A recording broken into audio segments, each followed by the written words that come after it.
Welcome back, club members. I didn't see you there.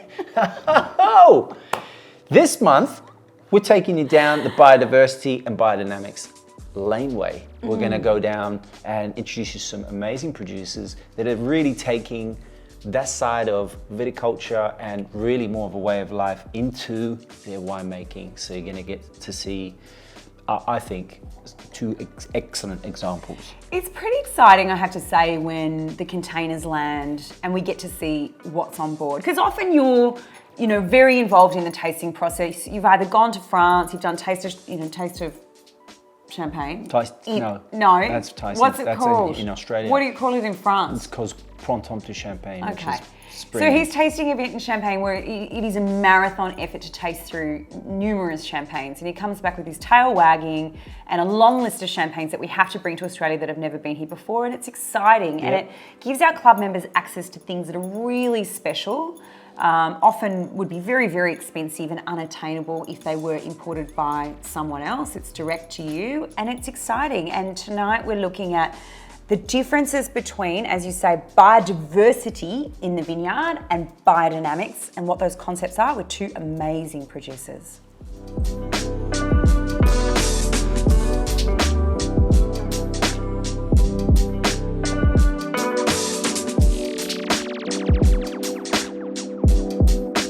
So the champagne that I had the pleasure of presenting to you that's coming to all of our club members this month, pretty effing impressive. I won't swear so early in the video. The house is Chapuy. It is female-led. Fine and impressive is what Kyla was trying to say. It's fine and impressive. It's fabulous. Very, very impressive, I have to say. So Chapuy, located in Augustin, which is a Grand Cru village in the Côte de Blanc. For those of you more familiar with the region of Champagne, the Côte de Blanc is the chalkiest of soils and really does specialise in that Chardonnay grape, although you do have some plantings of Pinot Noir. We've got a house that is incredibly passionate. It's led now by two young ladies, Aurore and Elodie, taken over from their father. They are three generations, but very, very passionate girls. And we have Aurore, who is in the vineyards, in the winemaking process. And we have Elodie, her elder sister, who's looking after marketing and export for the Maison. I have to say, pretty impressive wine. Yeah, and look, I love their approach. So to get into a little bit about the biodiversity and what we're looking at there's a certification called HVE, Haute Valeur Environnementale, if you're looking at it in French, or HEV in English, High Environmental Value. And what that basically means, and there's a lot of producers using some of my favorite ones, like Philippon, you've got Veuve Forny, Drapier, you've got lots of them using this type of method. And it's basically one of the best forms that you can use when you're slightly bigger domain, or in this case, is it 9 hectares? It's 9 hectares, but it is a government controlled program. Correct. So you do have to go through a certification process, and it's looking at elements of your impact on the environment. So it's about water use. Soil, the roots, is looking at whether you use fertilizers or not, and how you can use natural fertilizers where possible. Your impact basically on the earth, as Kyla mentioned, and also the biodiversity around you. We're talking butterflies and bees and not eliminating any one thing in a drastic or harmful way. Yeah. So for example, one of the really good things that a lot of these vineyards use is these little sort of plastic tabs that sit on the wires of all the vineyards, of all where the grapes sit, and they have pheromones in them. And a big part of it is called sexual confusion, and sexual confusion is there for things like moths or butterflies, or in some other parts of the world like wasps and things like that. So they don't come into the vineyard and mate. Breed. So because they like to do that where the grapes are, and often there's also all sorts of things that go wrong. So they just confuse them by saying, that's already been done here, buddy.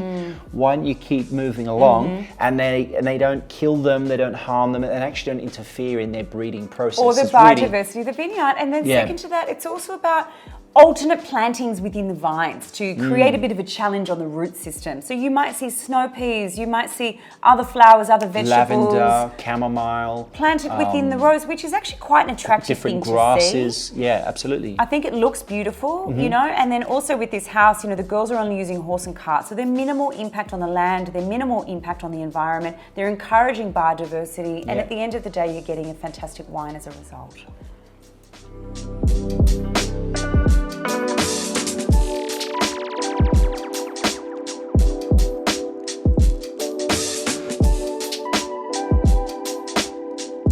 Kiri, this is what the club is all about. How good is that? It's so good. A sensational wine. My description when I opened it before was banging.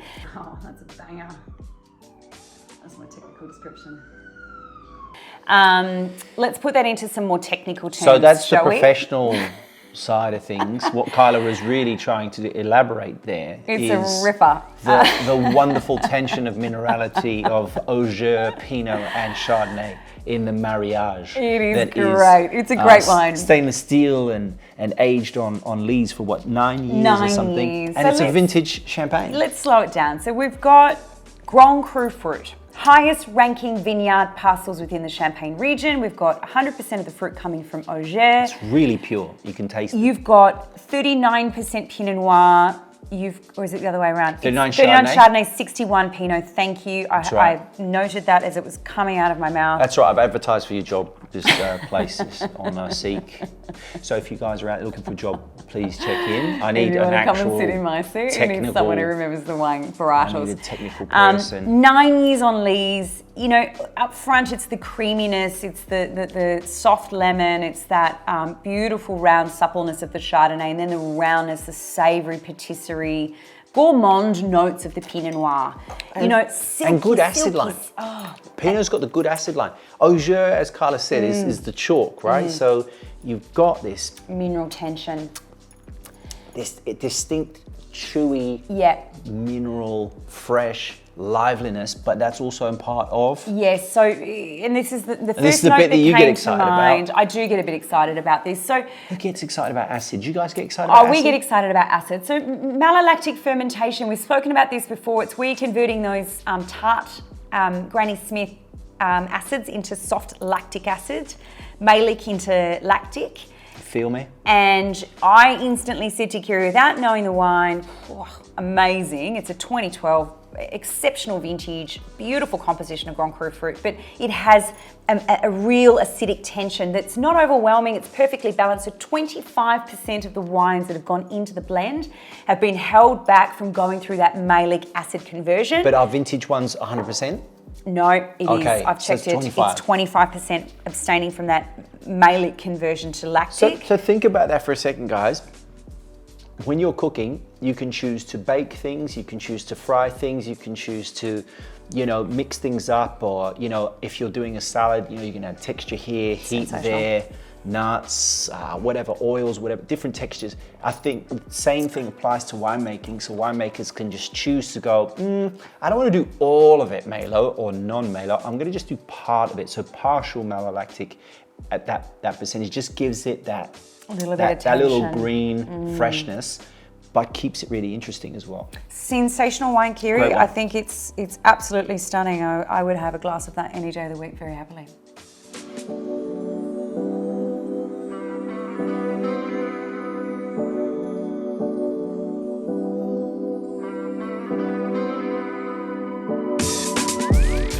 So next up we have our biodynamic producer, and we've talked about biodynamics before in the club. We've talked about it. I love it. I think it's a really important philosophy, but also way of living, way of being, way of thinking and doing. It's not just like, oh yeah, we're biodynamically certified, so we just have to operate this way. It's like you have to think. Just go in and go, oh yeah, I'm going to be biodynamic. Yeah. It's a long process. It's a commitment. It's a way of thinking, and it's not an easy thing to do, particularly in Champagne where you've got such tumultuous weather patterns. But if you own your own land and you've got small parcels that you can manage, it is more manageable. The the best examples are, you know, the big houses are Louis Roederer, and there's some more other houses that are coming along that are doing more and more biodynamics. So impressive. But Marc Augustin and his wife Emmanuelle are a sort of collaboration of vineyards and parcels of 9 generations. They're based in Avenay-Val d'Or, so in the sort of Montagne de Reims meets Vallée de la Marne. It's in that pocket, and they also have some land holdings in the Premier Cru of Vertou. So if you know Lamandier Bernier, Pascal Doquet, and all the other greats, they're in that pocket. So this is, you know, what they've done is they've really, to give you guys a quick summary of biodynamics, if I may, Carla. Please. It's really talking about the relationship between the earth and the roots, you know, between, you know, the leaves and the sunshine, between, you know, man and this vineyard, but also the universe, you know, the sun, the moon, it's about the water, energy, the tides. it's about matter, and it's about timing. So they're looking at lunar cycles, they're looking at the phases of the moon. There's things called fruiting days, or sowing days. And I have to say, and you know you're going to laugh when I say, is rooting days as well. I'm a Capricorn. I'm an earth sign. It's the rooting day for me. No, actually, you're a fire sign. Get it right. No, I'm not. You are. That's right. Capricorn's earth. No, it's not. It's a fire sign. Look it up. So moving swiftly on, there's different things you do on different days. For example, there's like non-tasting days, and I can't remember what that is, but you just don't taste champagne on that day. I think we did one when we were on tour. Where Cedric was saying, no, it was the day before. Cedric was saying, right. We tried the wines. I'm like, I can't get anything. They all taste the same, and they're actually very good wines. And then the following day, Cedric Mousset, who's one of our good producers, said, actually, that's a non-tasting day, Kiri. And he showed us the book and everything. So there's a lot to be said for it. There's forces at work that are way more powerful than we know, that have been going on not just in viticulture, but in agriculture for hundreds and hundreds of years. And that's the thing, you know, you've got all these people that are coming out now and utilizing the principles of biodynamics, which I believe they should. It makes the wine a better wine. If you can, yeah. Eons old, aren't they? Yeah. The philosophies are years and years and years old. Yeah. I mean, really harnessed by Steiner in the 70s. Correct. The philosophies go way back. And look, to really summarize it, this is more ethereal in its thinking. So this Cuvée, which we'll get into in a second, is called Cuvée Air. He's got one called Cuvée Feu, which is fire. And then he's got one called Cuvée Terre, which is earth. And also Gaia, which is an earth matured or aged rosé de Saignée, which is very rare. We've got some of that as well. So looking forward to getting into this wine.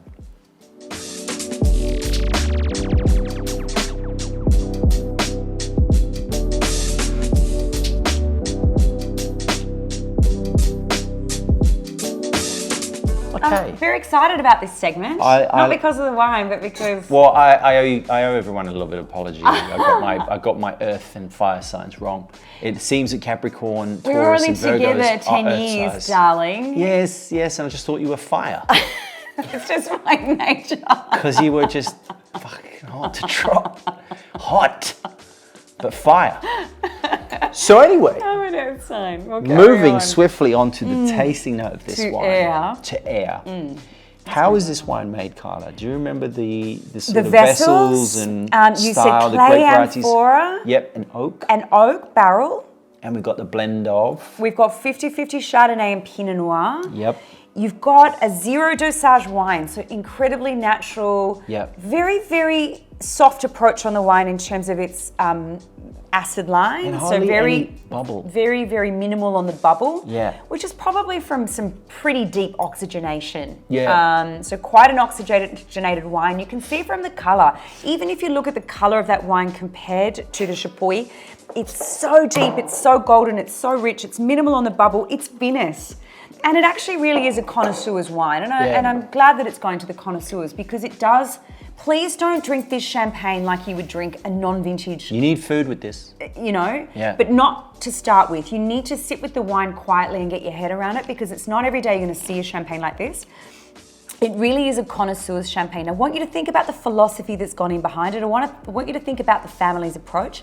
This is a staunch methodology of making champagne with oodles of passion, oodles of attention. But it's quite a modern winemaking technique. Well, it's marrying both tradition and modernity. And what I think I want to highlight more than anything for you guys, biodynamic wines tend to be, in the brightest, cleanest sense, living wines. Yeah. So they show you a side to them that you just don't get from standard champagnes. And I'm not the only one saying that. That's the best winemakers in Champagne saying that, and producers that have seen side by side, you know, a non-biodynamic versus biodynamic. I actually really liked your tasting note of this wine. Do you recall what you wrote about it? Yeah. What did I write? So I love, it's for me, the first expression was sort of like homemade lemonade, right? So you've got that tart freshness, and you know, you might add a little bit too much sugar, but it's actually really, really clean. Of the wine. There's that saltiness. There's that apricot. There's a little bit of green apple. There's all sorts of really wonderful flavors in here.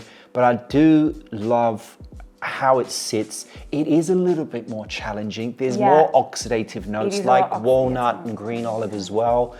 But ultimately, when you're looking at champagnes like this, Carla's right. Take your time with it. Have some food with it. And but can I ask you to take your champagne hat off for a minute? Yeah. And don't put this wine in the category of champagne just yet. Yeah. It's made in Champagne. It's made to the same exacting standards, but it's a wine. It's a wine more than it is a champagne, and it's a really complex wine. It is a big, bold, oxidative style of champagne that is so uncommon for the region. Yeah. And I think it is an amazing example to see the passion and the precision of a house like this. Yeah. You know, it's no sugar, it's really vine to wine, and they say that they don't like to work the vines, they like to craft. It really is. It's about harnessing what's going on in the world and what's going on in the vineyard and what's going on in the universe, and then bringing that gently from wine into bottle, which is so impressive. Yeah, that's a good description.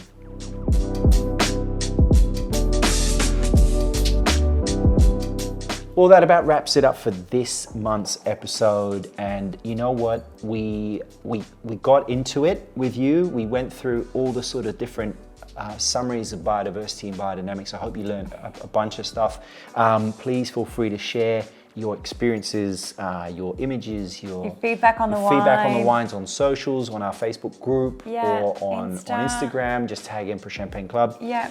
The Chapuy wine I wanted to mention, we just got a heap of decanter awards come through for some of our other producers, and their unique Auger, which is their top wine, just picked up platinum. So the highest ranking wine of all the wines, all the champagnes in the world. So every year for Global Champagne Day, Decanter in the UK summons in their best sort of somms and wine critics to review all the champagnes, and the Chapuy took out one of the top spots. Yeah. And I couldn't help myself when I was ordering some wines from Augustin. I ordered some other wines too. So if you like this, you like the style of that, jump on, have a look. I've written the tasting notes for all of those wines as well, including a Ratafia, I love a Coteau, Champenois, white and red, so Pinot Noir and a Chardonnay, skin contact, some weird funky wines, and then obviously the Gaia Rosé, the fire, and then the earth. Which is awesome, and I just think it's so interesting. Like champagne can be, you know, if you walk into a restaurant and you see the same old champagnes, that's the whole thing that I love about the club is the diversity of champagnes that come through. And it's so exciting. I mean, I get excited just trying the wine. Yeah, well, I discovered this at Royal Champagne in Champagne, and I had it with our guests there, and it was wonderful, and it's just, it stayed with me. So I thought, this is the kind of thing that I want to share with you all. So biodiversity, about being kind to the environment, and the diversification of wildlife, butterflies, flora and fauna within the vineyard. Biodiversity, thinking about the vineyard as a greater being connected with the whole universe and the solar cycle. Great wines again, Kiri. Very exciting to try something new. Thank you. Enjoy. We'll see you on the next episode. See you then.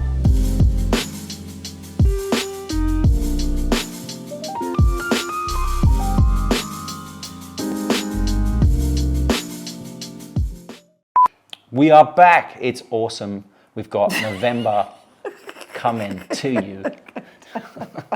Fuck it. Do you have to say we're back all the time? It's obvious that we're fucking back because we're here. Just say something else. We've arrived. I'll count you in. Yeah. Hard. I'm going to pretend to look away and go, oh! Hello, club members. Let's do that. Let's do that. I'm going to look distracted for a second. I like it. I like it. I can feel it in my plums. Oh, gold coins. Purple plums. Is that what it is? Livre. On my loins. It's so good. Can't you? It's so good. Country's so good, brother. You won't even know you've been counted in. Feel me? You feel me? We're going to be here all night. I'm excited to talk about the wine. It's well good, that is. All right. Well good. Stop. Oh! Hello, club members. How good it is for you to join us again this month. We've gone into biodiversity and biodynamics. Do it with again. two different I wasn't producers. ready. Stop. Okay, I'll be ready next time. Go. No, ready. Stop. Go. A little bit. Oh! Welcome back, club members. How good it is for you to join us. It's an earth sign. It's an earth sign. Capricorn is an earth sign. Capricorn is a fire sign. No, it's not, mate. It's an earth. Is it? Straight up, 100%. It's an earth sign. No. You can apologise for fire sign. No, it's not a fire sign. It's an earth sign. Motherfucker, do we have to do that again? No, not at all. It's actually good. You're just going to have to admit that you got it wrong again. Banging.